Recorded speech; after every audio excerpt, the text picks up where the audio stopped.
بسم اللہ الرحمن الرحیم۔ السلام علیکم۔ حضرت عیسیٰ علیہ السلام سے لے کر آخری نبی حضرت محمد مصطفیٰ صلی اللہ علیہ وسلم کے دور کے درمیان کئی اہم اور حیرت انگیز واقعات ہوئے ہیں۔ آج اس چیپٹر کے اندر میں آپ کو انہی واقعات میں سے دو واقعات سنانا چاہتا ہوں۔ ان میں سے پہلا واقعہ سورہ کہف کی آیت نمبر 9 سے شروع ہوتا ہے، جس میں شامل افراد اصحاب کہف کہلاتے ہیں، یعنی کہ غار کے لوگ۔ اس کی تفصیل سے پہلے میں آپ کے سامنے اس واقعے کو مختصراً بیان کر دیتا ہوں۔ اس واقعے میں چند نوجوانوں کا ذکر ہے جو اپنے دور کے کافر بادشاہ سے اپنا ایمان بچانے کے لیے ایک غار میں جا چکے تھے، جہاں پھر اللہ تعالیٰ نے ان پر نیند طاری کر دی اور وہ 309 سال تک سوئے رہے۔ اس دوران ان پر سورج کی شعاعیں بھی پڑتی رہیں، وہ کروٹیں بھی بدلتے رہے اور ان کا کتا بھی غار کے دہانے پاؤں پھیلائے بیٹھا رہا، اور قرآن پاک کے الفاظ کے مطابق یہ ایک ہیبت ناک منظر تھا۔ البتہ جب 309 سال کے بعد وہ بیدار ہوئے تو انہیں لگا کہ شاید وہ کچھ دیر ہی سوئے ہیں، لہٰذا ان میں سے ایک آدمی اپنے چاندی کے سکے لے کر بازار کھانا لینے کے لیے گیا۔ البتہ بازار پہنچنے پر اس کے پاس اتنے پرانے سکے دیکھ کر لوگ ان کے راز اور ان کے حالات سے واقف ہو گئے، اور یہاں سے اس چیپٹر کا باقاعدہ آغاز ہوتا ہے۔ لیکن سب سے پہلے تو ذہن میں ایک سوال آتا ہے کہ یہ کس زمانے کا واقعہ ہے، اور دوسرا سوال یہ کہ قرآن پاک میں اس واقعے کو بیان ہی کیوں کیا گیا ہے۔ اصحاب کہف والا واقعہ ایگزیکٹلی کس وقت پیش آیا، یہ بات تو اللہ ہی بہتر جانتا ہے، لیکن تفاسیر کے مطابق یہ واقعہ عیسیٰ علیہ السلام کے بعد ایک رومن بادشاہ کے زمانے میں پیش آیا تھا، اور قرآن پاک میں اس واقعے کو بیان کرنے کا مقصد دراصل آپ صلی اللہ علیہ وسلم سے کیے گئے 3 سوالات تھے۔ ہوا یوں کہ قریش نے مکہ کے یہودیوں کے پاس ایک ڈیلیگیشن بھیجا کہ تم ہمیں کچھ ایسی باتیں بتاؤ کہ ہم ان سے محمد الرسول اللہ صلی اللہ علیہ وسلم کو آزمائیں۔ اس پر یہودیوں نے انہیں 3 سوالات بتائے کہ ان سے روح کے متعلق پوچھو، ان سے ذوالقرنین کے بارے میں پوچھو، اور ان سے اصحاب کہف کے حوالے سے بھی سوال کرو۔ اور اس چیپٹر کے اندر میں یہودیوں کے تیسرے سوال اور اس کے جواب کے بارے میں لکھ رہا ہوں۔ اصحاب کہف کا واقعہ 9 زبانوں اور 200 سے زائد مذہبی لٹریچرز میں ملتا ہے، اور مدینہ کے یہودیوں کے پاس اس واقعے کا ثبوت دراصل جیکب آف سرگ نامی ایک راہب کی لکھی ہوئی کتابیں تھیں، جو آپ صلی اللہ علیہ وسلم سے صرف 120 سال پہلے گزرا تھا، اور اس پوائنٹ سے واضح ہوتا ہے کہ یہ واقعہ حضرت عیسیٰ علیہ السلام کے بعد ہی کا ہے۔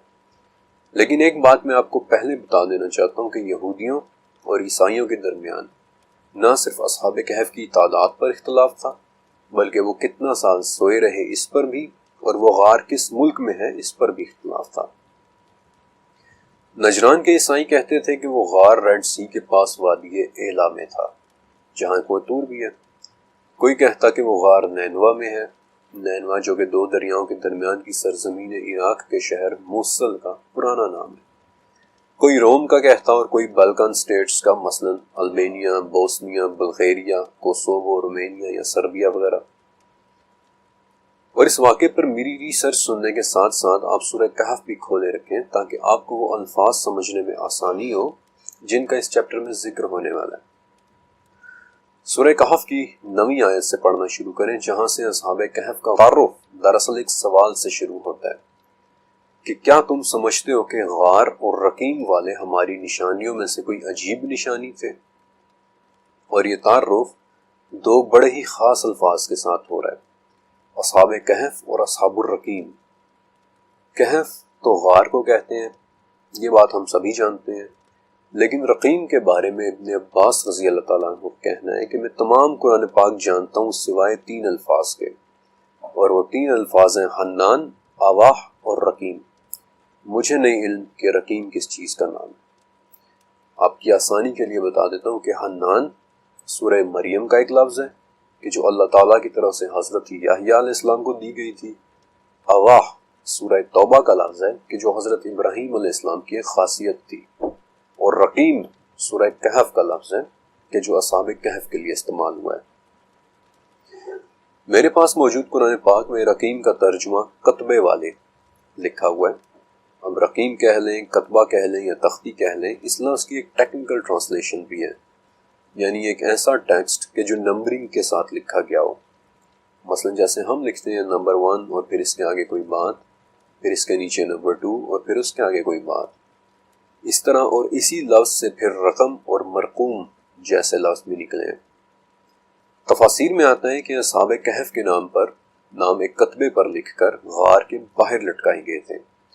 اس کی وجہ سے انہیں اصحاب الرقیم بھی کہتے ہیں۔ یہ بالکل ممکن ہے، لیکن میں آپ کو 1607 کے بیلجیم کا بھی ایک واقعہ سناتا ہوں۔ 16ویں صدی کے بیلجیم میں اس دور کے مورخین اور بڑے بڑے فلالوجسٹس یعنی زبانوں، لٹریری ٹیکسٹ اور تاریخی ریکارڈز کے ایکسپرٹس نے ایک ادارہ بنایا تھا جس کا نام برسلز سوسائٹی آف اسکالرز تھا۔ یہ ادارہ پچھلے 415 سالوں سے عیسائیت کی تاریخ کے بڑے بڑے ناموں کا ریکارڈز اکٹھا کر رہا ہے۔ ان کی سنجیدگی کا یہ عالم ہے کہ 1970 میں 16 سال کی محنت سے انہوں نے عربی، لیٹن، آرامیک، ایتھوپین اور کوپٹک یعنی اینشنٹ ایجپشن لینگویجز میں مختلف مذہبی نسخے اکٹھے کیے اور ایک کیٹلاگ بنایا تھا جسے ببلیوٹیکا ہاجیوگرافیکا اورینٹالس کہتے ہیں۔ اس کیٹلاگ میں اصحاب کہف کے نام اور ان کے حالات باقاعدہ نمبرنگ کے ساتھ مرقوم ہیں۔ اب آپ رقیم کے لفظ کو اصحاب کہف کے زمانے کا کوئی کتبہ سمجھ لیں یا پھر آج کے یورپ کی سب سے معزز لائبریری کا ایک کیٹلاگ سمجھ لیں، دونوں صورتوں اور دونوں زبانوں میں قرآن پاک کا یہ لفظ بالکل پرفیکٹ بیٹھتا ہے۔ انفیکٹ یہ وہ لفظ ہیں جس سے نہ صرف اصحاب کہف بلکہ اہل کتاب کا 2000 سال پرانا ریکارڈ بھی ایڈریس ہو جاتا ہے۔ اب اگلا سوال کہ وہ غار ہے کدھر؟ کچھ کہتے ہیں کہ وہ موجودہ عراق کے شہر موصل کے پاس ہے، کچھ کہتے ہیں کہ وادی ایلا میں کوہ طور کے پاس ہے، کچھ کہتے ہیں کہ اردن میں عمان کے قریب ہے، کچھ آذربائیجان کا نام لیتے ہیں۔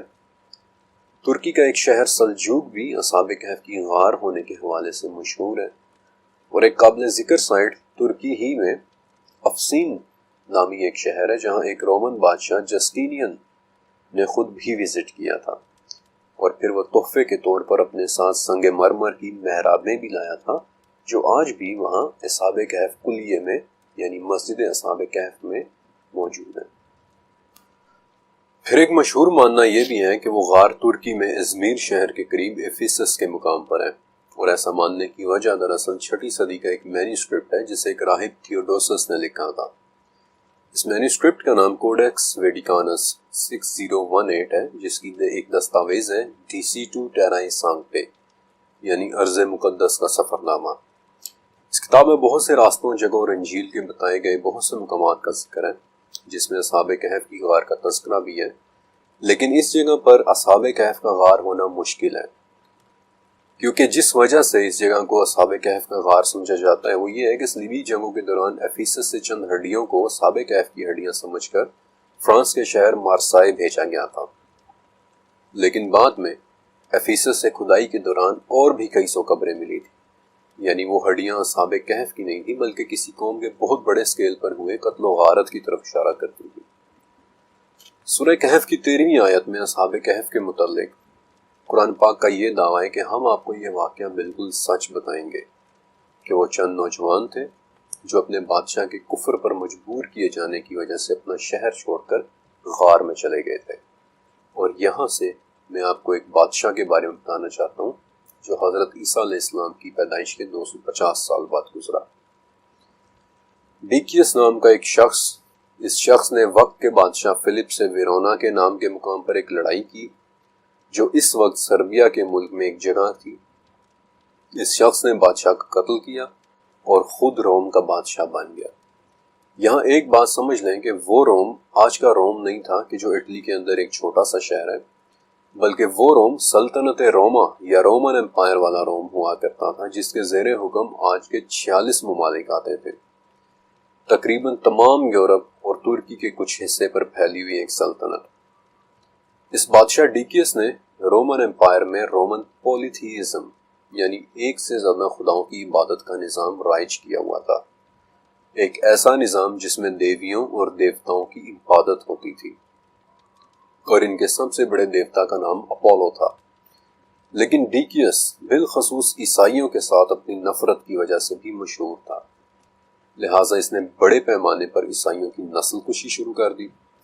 آپ اس کی طاقت کا اندازہ یہاں سے لگا لیں کہ اس نے اپنے وقت کے سب سے بڑے عیسائی راہب پوپ فیبین کا بھی قتل کروا دیا تھا، جس کی وجہ میں آپ کو آگے چل کر بتاؤں گا۔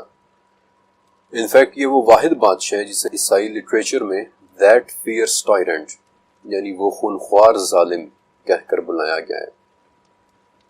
بادشاہ ڈیکیس کا خونی دور 2 سال تک رہا اور پھر آخر اس کا قتل آج کے پولینڈ اور ناروے سے آئے جنگجو لڑاکوں کے ہاتھوں ہوا تھا، جنہیں گوتس کہتے ہیں۔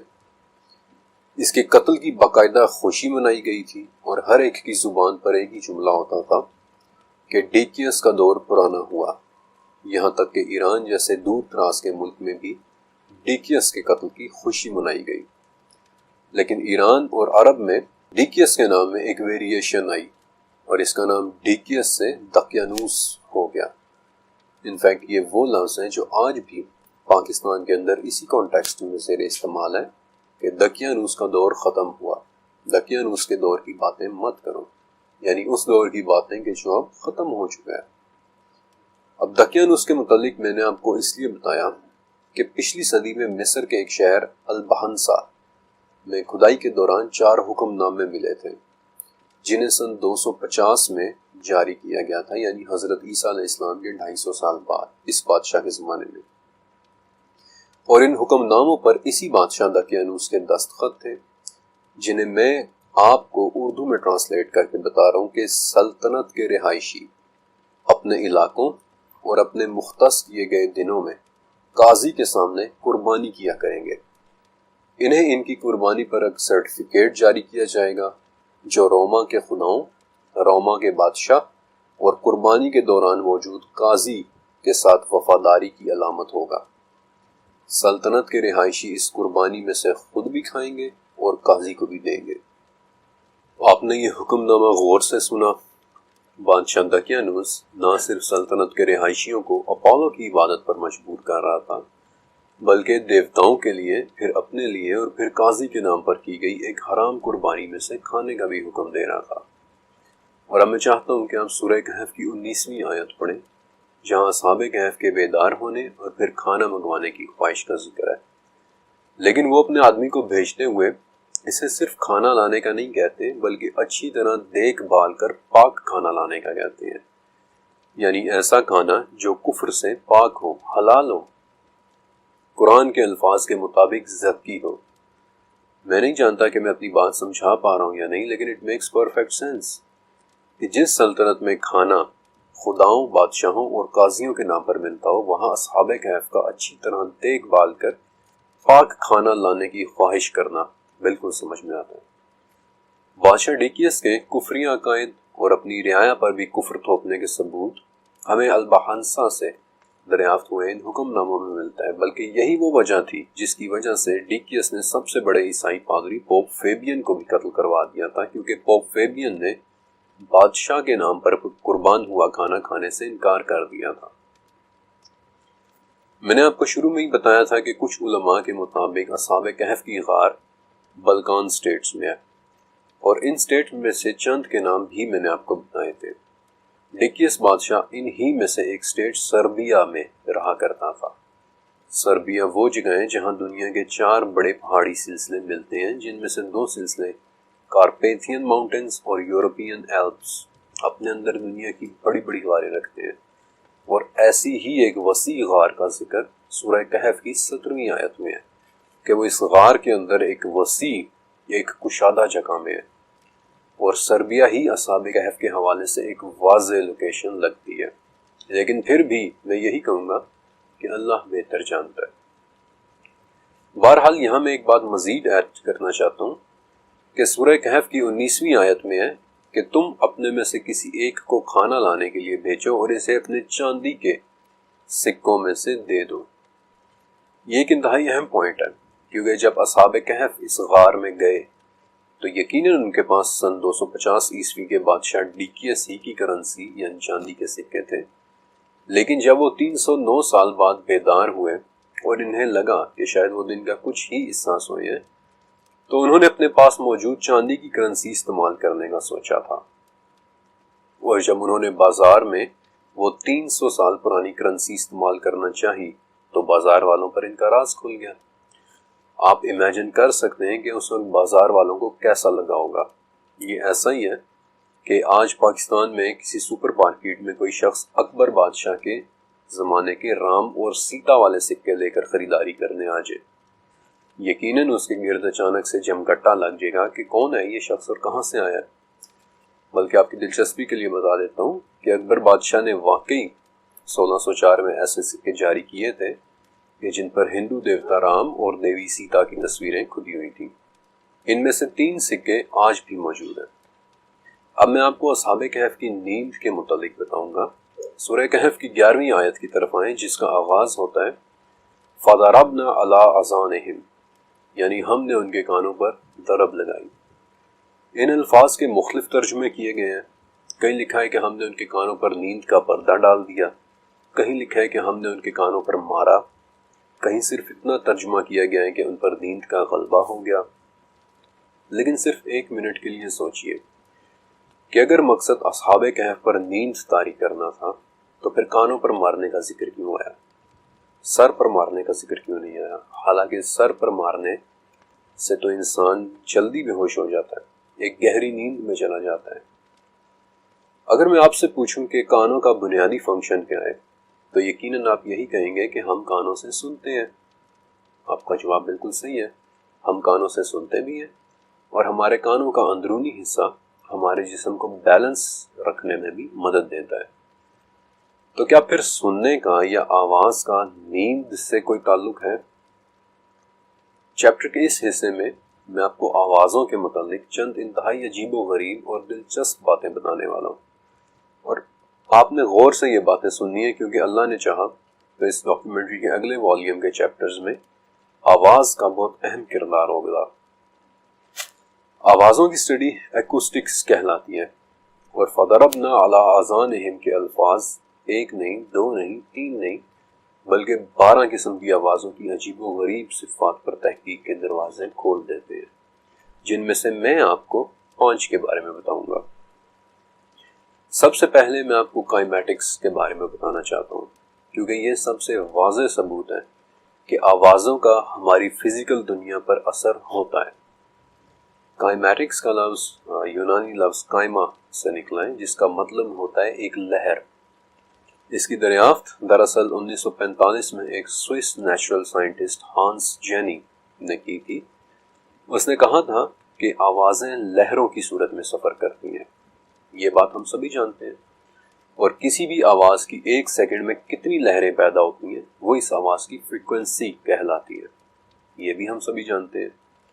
اور اگر آپ نے کبھی غور کیا ہو تو جب آواز کی یہ لہریں کسی سطح سے ٹکراتی ہیں تو اس سطح میں ہلکی سی وائبریشن یا ارتعاش پیدا ہوتا ہے، اور یہ وائبریشن اس سطح پر پیٹرنز بنانے کی اہلیت رکھتا ہے۔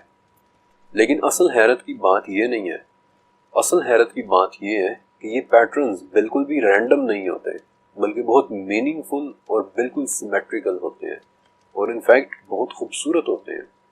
تو کیا آوازیں کسی سطح پر پیٹرنز بنانے کے علاوہ نیند بھی طاری کر سکتی ہیں؟ آپ لوگوں نے وائٹ نوائز کا نام سنا ہوگا۔ جیسے وائٹ لائٹ دراصل تمام رنگوں کی روشنی سے ملا کر بنتی ہے، ویسے ہی وائٹ نوائز ان تمام فریکوینسیز کو ملا کر بنتا ہے جو انسانی ذہن کو ریلیکس کرتی ہیں، سکون پہنچاتی ہے۔ اور ہم سبھی نے اپنی زندگی میں کبھی نہ کبھی وائٹ نوائز کو ضرور ایکسپیرینس کیا ہے۔ مثلاً گاؤں میں وقفے وقفے سے آتی چکی کی آواز، یا ہلکی سی گھنٹی کی میٹھی میٹھی آواز، یا بالکل دھیمی سی رفتار میں چلتے پنکھے کی آواز۔ بہت سی مثالیں ایسی ہیں کہ جو انسان پر غنودگی طاری کر دیتی ہے، جو آوازوں کی ہماری فزیکل دنیا پر پڑتے اثرات کا پہلا ثبوت ہے۔ میری جنریشن کے جتنے بھی لوگ یہ چیپٹر سن رہے ہیں، تقریباً ان سبھی نے ساؤنڈ تھراپی کے بارے میں سن رکھا ہوگا کہ آواز کو استعمال کرتے ہوئے ذہن کو کیسے ریلیکس کیا جاتا ہے۔ اور جو لوگ میوزک انڈسٹری سے منسلک ہیں وہ بائنورل بیٹس کی ٹرم سے بھی ضرور واقف ہوں گے۔ یہ وہ ٹیکنیک ہے جس میں 2 مختلف فریکوینسیز کو ملا کر ایک ڈیلٹا سٹیٹ بنائی جاتی ہے جو ایک نارمل انسان کو گہری نیند سلا دینے کے لیے کافی ہوتی ہے، کہ جو آوازوں کے ہماری فزیکل دنیا پر پڑتے اثرات کا دوسرا ثبوت ہے۔ لیکن ایک منظر تو یقیناً آپ سب نے کسی نہ کسی فلم میں دیکھ رکھا ہوگا، جس میں آواز کی طاقت کو استعمال کرتے ہوئے شیشے کا گلاس توڑا جاتا ہے۔ آپ کو پتہ ہے کہ یہ گلاس کیوں ٹوٹتا ہے؟ دنیا کی ہر شے، ہر ایک شے ایک غیر محسوس انداز میں وائبریٹ کر رہی ہے، اور یہ بات بذات خود ایک بہت خوبصورت راز ہے۔ لیکن فی الوقت صرف اتنا سمجھ لیں کہ دنیا کی ہر شے کی طرح گلاس کی بھی ایک نیچرل فریکوینسی ہے جس پر وہ بالکل آہستہ آہستہ وائبریٹ کر رہا ہے۔ جب بھی اس گلاس سے کوئی ایسی آواز ٹکرائے گی جس کی فریکوینسی اس شیشے کے گلاس کی فریکوینسی سے میچ کر جائے گی، تو ٹھیک اسی وقت گلاس اتنی زور سے وائبریٹ کرے گا کہ وہ ٹوٹ جائے گا۔ یہ چیز ریزوننس کہلاتی ہے، اور آوازوں کے فزیکل دنیا پر پڑتے اثرات کا تیسرا ثبوت ہے۔ لیکن ایکوسٹکس میں سب سے پراسرار فریکوینسی شاید 528 ہرٹز ہے۔ اسے میجک فریکوینسی بھی کہتے ہیں، جادوئی فریکوینسی۔ ہمالیہ کے پہاڑوں میں رہنے والے سادھو اور بھکشو ایک عرصے سے پیتل کے برتن پر پیتل کا چمچ ایک خاص انداز میں مار کر ایسی مسحور کن 528 ہرٹز کی فریکوینسی پیدا کرتے ہیں جو انسومینیا یعنی نیند نہ آنے والے کی بیماری والے مریضوں کے لیے علاج کے طور پر استعمال ہو رہی ہے۔ البتہ آوازوں کے سبھی اثرات اتنے سحر انگیز نہیں ہوتے۔ ایران کے 2 ڈاکٹرز توحید بابائی اور غلام حسین ریاضی، جو تہران یونیورسٹی کے بائیو کیمسٹری ڈپارٹمنٹ کے پروفیسرز ہیں، انہوں نے 2017 میں ایک ریسرچ پیپر شائع کیا تھا کہ 528 ہرٹز کی فریکوینسی انسانی ڈی این اے کو ریپیئر تک کرنے کی صلاحیت رکھتی ہے، لیکن اگر اسے کسی دوسری فریکوینسی کے ساتھ ملا دیا جائے، لیٹ سے 741 ہرٹز کے ساتھ، تو ایسی تکلیف دہ آواز پیدا ہوگی کہ وہ دماغ کے 95% حصے کو مکمل طور پر شٹ ڈاؤن کر دے گی۔ اس میں کوئی شک نہیں کہ آوازیں ہماری فزیکل دنیا پر اثر انداز ہوتی ہیں، اور جب اللہ تعالیٰ نے اصحاب کہف کے کانوں پر ضرب لگائی تو بہت ممکن ہے کہ انہوں نے کسی ایسی فریکوینسی کی آواز کو سنا ہو جس نے انہیں 309 سال تک سلائے رکھا۔ لیکن ایک سوال پیدا ہوتا ہے کہ کیا اتنے عرصے تک سوئے رہنا ممکن بھی ہے؟ ایکچولی ممکن ہے، لیکن جس طریقے پر اصحاب کہف سوئے رہے وہ طریقہ بائیو کیمسٹری سٹڈیز کی معراج سمجھا جانا چاہیے، اور اب میں آپ کو بتاتا ہوں کہ کیوں۔ آپ سب نے کبھی ہائبرنیشن کے متعلق سنا ہے؟ یہ ایک ایسا عمل ہے جو اللہ تعالیٰ کی بنائی ہوئی بعض مخلوقات میں دیکھنے کو ملتا ہے۔ ہائبرنیشن کا عمل عموماً سردیوں میں ہوتا ہے، جب کوئی جاندار سخت سردی اور خوراک کی کمی سے بچنے کے لیے خود کو ایک گہری نیند میں لے جاتا ہے۔ ویسے تو یہ کہنا مشکل ہے کہ کون سا جاندار سب سے زیادہ لمبے عرصے تک نیند میں رہتا ہے، لیکن ابھی تک سب سے طویل نیند گلس نامی ایک جانور کی ریکارڈ کی گئی ہے جو 11 مہینے تک سویا رہا تھا۔ ہائبرنیشن کے دوران اس جاندار کے جسم کا ٹمپریچر 32 ڈگری سینٹی گریڈ سے زیادہ گر جاتا ہے، جس کا آسان الفاظ میں یہ مطلب ہے کہ اس کے جسم کا ٹمپریچر تقریباً برف جیسا ہو جاتا ہے۔ اس کے دل کی دھڑکن 95% تک آہستہ یا مدھم ہو جاتی ہے، سانس کی رفتار انتہائی سست، اور میٹابولزم یعنی جسم کے اندر ہونے والے کیمیکل ری ایکشنز بہت ہی دھیمے ہو جاتے ہیں، اور اس وقت وہ جاندار تقریباً وقت میں ایک تھمی ہوئی، ایک سسپینڈڈ سٹیٹ میں ہوتا ہے۔ لیکن ایسی حالت میں بھی اس کے جسم کے اندر تھرموجینیسس نامی ایک پروسیس تھوڑی تھوڑی حرارت پیدا کرتا رہتا ہے تاکہ اس کا دل اور اس کا دماغ بالکل ہی جم نہ جائیں، فریز نہ ہو جائیں۔ آپ یہاں سے اندازہ لگائیں کہ ہائبرنیشن کے دوران آرکٹک میں پائی جانے والی ایک گلہری، اس کے جسم کا ٹمپریچر -3 ڈگری یعنی برف سے بھی زیادہ نیچے چلا جاتا ہے۔ وہ گلہری اس وقت جمی ہوئی ہوتی ہے، لیکن تھرموجینیسس کی وجہ سے اس کے سر کا ٹمپریچر پھر بھی برف سے اوپر ہی رہتا ہے۔ آپ کو اندازہ ہو رہا ہے کہ ہائبرنیشن کے دوران کسی بھی جاندار کے لیے سب سے بڑا چیلنج اس کے جسم کا ٹمپریچر بن جاتا ہے۔ سورہ کہف کی 17ویں آیت پر آئیں، جہاں اصحاب کہف پر سے سورج کے ایک خاص انداز میں گزرنے کا ذکر ہے کہ نہ وہ ان پر ہمیشہ رہتا ہے اور نہ وہ ان سے ہمیشہ چھپتا ہے۔ سورج کے ذریعے اصحاب کہف کے جسم کا ٹمپریچر نہ صرف ریگولیٹ ہو رہا تھا، بلکہ میں آپ کو یہ بھی بتا دوں کہ اگر انسان کو سورج کی روشنی نہ ملے تو اس کا دماغ ایک خاص قسم کا ہارمون بنانا بند کر دیتا ہے جسے ہم سیروٹونن کہتے ہیں، اور اس کا نتیجہ دماغی خلل کی بیماری ہوتا ہے۔ اس کے علاوہ بھی Harvard school of public health کے مطابق سورج کی کمی سے ہڈیوں کی بیماری، اوسٹیوپروسس، کینسر، کئی قسم کے انفیکشنز اور دل کی بیماریاں بھی لاحق ہو جاتی ہیں۔ اور اگر ہم سورج کی طرف سے اوور ایکسپوجر کا شکار ہو جائیں، یعنی اگر سورج زیادہ دیر تک ہمارے جسم پر رہے، تو اس صورت میں بھی جسم کی اندرونی لیئرز تک سورج کی الٹرا وائلٹ شعاعیں پہنچتی رہتی ہیں، جس سے سکن سیلز خراب یا ڈیمیج ہو کر کینسر کا خطرہ پیدا کر دیتے ہیں۔ سورہ کہف کی 18ویں آیت کہ اگر تم انہیں دیکھو تو تمہیں یوں لگے کہ وہ جاگ رہے ہیں، حالانکہ وہ سوئے ہوئے ہیں، اور ہم انہیں دائیں اور بائیں کروٹ بھی بدلتے ہیں۔ تو کیا اصحاب کہف کی آنکھیں کھلی ہوئی ہیں، یا وہ اس طرح سے اپنی پلکیں جھپکا رہے ہیں کہ ان کے جاگنے کا گمان ہو؟ آپ کو پتہ ہے کہ لاتعداد جاندار ایسے ہیں کہ جو آنکھیں کھول کر سوتے ہیں، مثلا ایمیزون مینٹیس، ساؤتھ امریکن سی لائن، پینگوئنز اور گھڑیال وغیرہ۔ اور ان کی سب سے بڑی وجہ سیلف پروٹیکشن، یعنی کہ خطرہ آتا دیکھ کر وہ چوکنے ہو جانا ہے۔ اور میں آپ کو یہ بھی بتا دوں کہ پلکوں کا جھپکنا بھی انسانی آنکھ کے لیے انتہائی ضروری ہے۔ مثلا ایک نارمل انسان ہر گھنٹے 900 سے 1200 مرتبہ اور پورے دن میں 15 سے 20,000 مرتبہ اپنی پلکیں جھپک رہا ہے، اور اگر وہ پلکیں جھپکنا بند کر دے تو اس کی آنکھ کا کارنیا سوج جائے گا، آنکھیں خشک ہو جائیں گی، اور ان میں پڑنے والی گرد و غبار سے آنکھوں میں شدید قسم کا انفیکشن پیدا ہو جائے گا۔ اور سوئے ہوئے ان لوگوں کی شاید انہی کھلی اور جھپکتی آنکھوں کی وجہ سے اس آیت کے اگلے حصے میں ہے کہ اگر تم انہیں دیکھتے تو دہشت سے بھاگ کھڑے ہوتے۔ اور کروٹوں کے دائیں بائیں بدلنے کی وجہ میرے خیال میں آپ سبھی پہلے سے جانتے ہوں گے کہ اگر انسان ایک ہی پوزیشن میں ضرورت سے زیادہ دیر تک لیٹا رہے تو نہ صرف اس کے جسم میں خون کا بہاؤ یعنی اس کا بلڈ فلو ڈسٹرب ہوگا، بلکہ اس کا جسم بیڈ سورس کا بھی شکار ہو جائے گا۔ لہٰذا اصحاب کہف کی کروٹیں بھی بدلتی جاتی رہی۔ میں نے آپ کو ہائبرنیشن کے دوران ٹمپریچر کے مسئلے کے بارے میں بتایا، آنکھوں کے مسئلے کے بارے میں بتایا، لیکن انسان کے جسم کے ساتھ اور بھی کئی معاملات ہوتے ہیں، مثلا ناخنوں کا بڑھنا، بالوں کا بڑھنا یا پیشاب وغیرہ کا آنا۔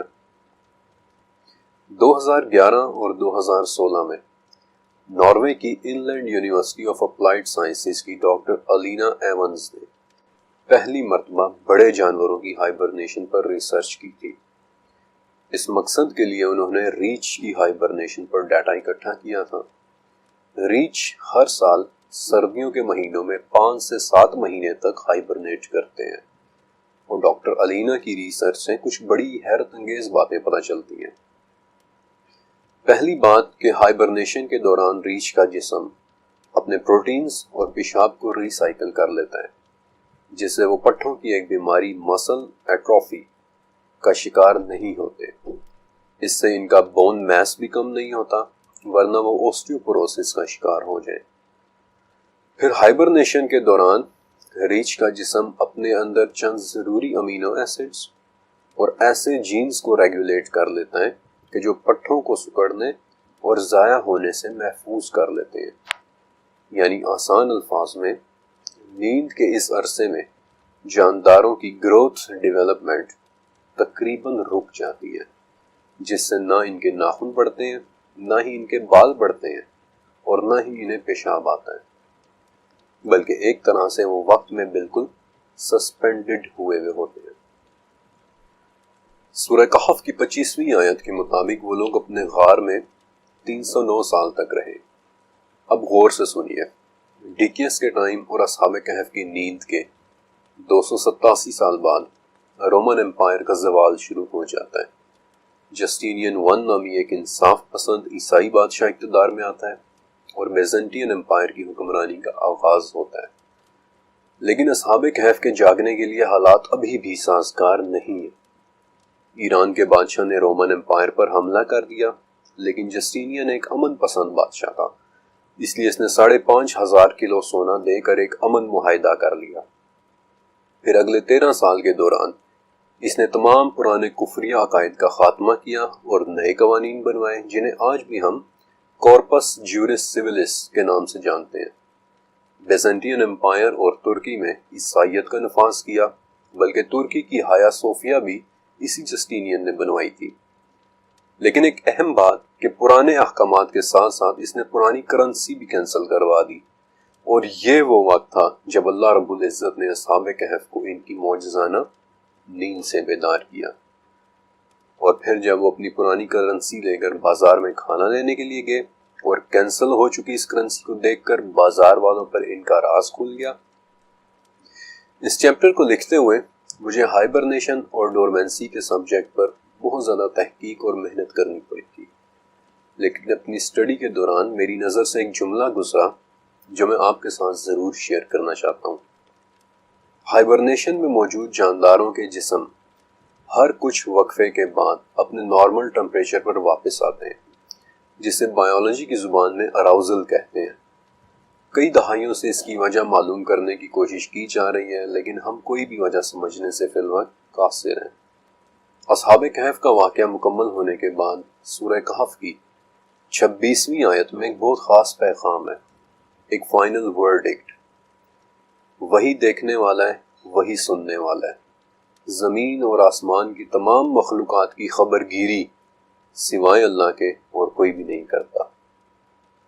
شاید یہ بات سمجھانا تھوڑی مشکل ہو، لیکن یہ پیغام دیکھ کر مجھے یوں لگا کہ جیسے قرآن پاک مجھ ہی سے تو بات کر رہا ہے کہ کبھی نہ کبھی کوئی نہ کوئی فرقان قریشی اصحاب کہف کی ہائبرنیشن کے بارے میں پڑھ رہا ہوگا۔